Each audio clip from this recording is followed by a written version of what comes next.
জানেন কি বদ্রীনাথ মন্দিরে কেন শঙ্খ বাজানো হয় না? তার আধ্যাত্মিক ও বৈজ্ঞানিক উভয় কারণ রয়েছে। আধ্যাত্মিক কারণ হলো বদ্রীনাথ মন্দিরে শঙ্খের মধ্যে অসুর ভাতাপির লুকিয়ে থাকা জড়িত, এবং বৈজ্ঞানিক কারণ হলো শঙ্খ দ্বারা নির্গত ফ্রিকোয়েন্সি একটি তুষারপাত এসে এলাকাটিকে ধ্বংস করার সম্ভাবনা রয়েছে। বদ্রীনাথ মন্দিরে শঙ্খ ফুঁকানো হয় না কেন জানেন কি? ভারতে বদ্রীনাথ মন্দিরকে হিন্দু ধর্মের পবিত্র 4টি মন্দিরের একটি মন্দির বলে মনে করা হয়। এই মন্দিরে ভগবান বিষ্ণুর পুজো করা হয়। যদিও সাধারণত যে কোনো মন্দিরে পুজোর সময় শঙ্খ বাজানো বাধ্যতামূলক, তবে এটি এমন একটি মন্দির যেখানে শঙ্খ বাজানো হয় না।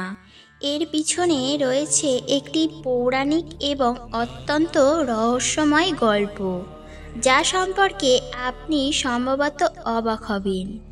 উত্তরাখণ্ডের চামোলি জেলায় অলকানন্দা নদীর তীরে অবস্থিত এটি একটি প্রাচীন মন্দির, যা 7ম-9ম শতাব্দীর নির্মাণের প্রমাণ। এটি ভারতের ব্যস্ততম তীর্থস্থানগুলির মধ্যে একটি হিসেবে বিবেচিত হয়, কারণ প্রতি বছর লক্ষ লক্ষ লোক ভগবান বদ্রীনারায়ণকে দেখতে এখানে আসেন।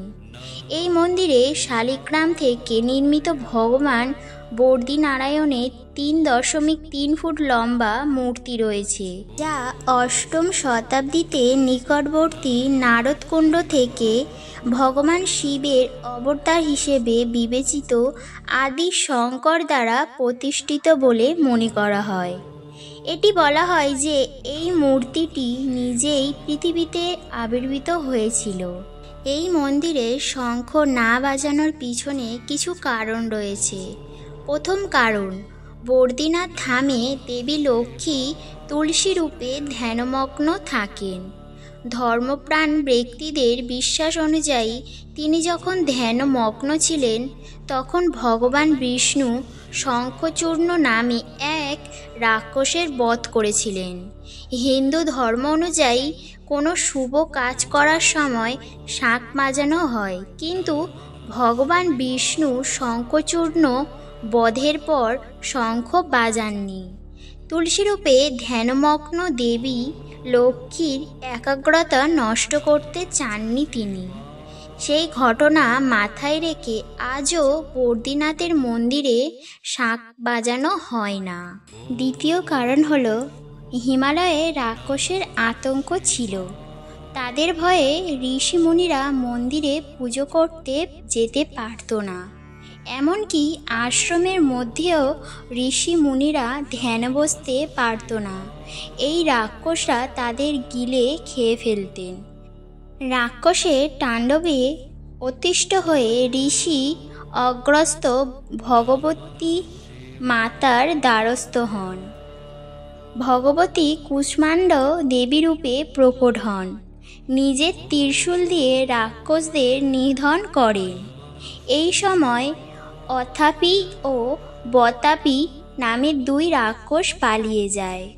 অতাপি মন্দাকিনী নদীতে ঝাঁপ মারে এবং বতাপি বদ্রীনাথ মন্দিরে একটি শঙ্খের ভিতর আশ্রয় নেয়।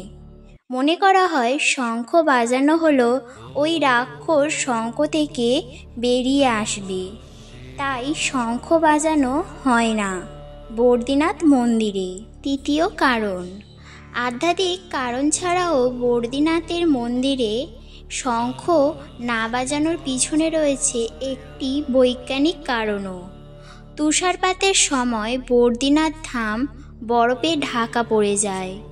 বৈজ্ঞানিকদের মতে যদি তুষারপাতের সময় শঙ্খ বাজানো হয়, তবে তুষার ঝড় হওয়ার সম্ভাবনা রয়েছে।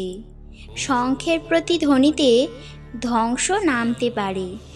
এই কারণগুলির জন্যই বদ্রীনাথ মন্দিরে শঙ্খ বাজানো হয় না। তো কেমন লাগলো ভিডিওটি অবশ্যই কমেন্ট করবেন, শেয়ার করবেন এবং সাবস্ক্রাইব করবেন।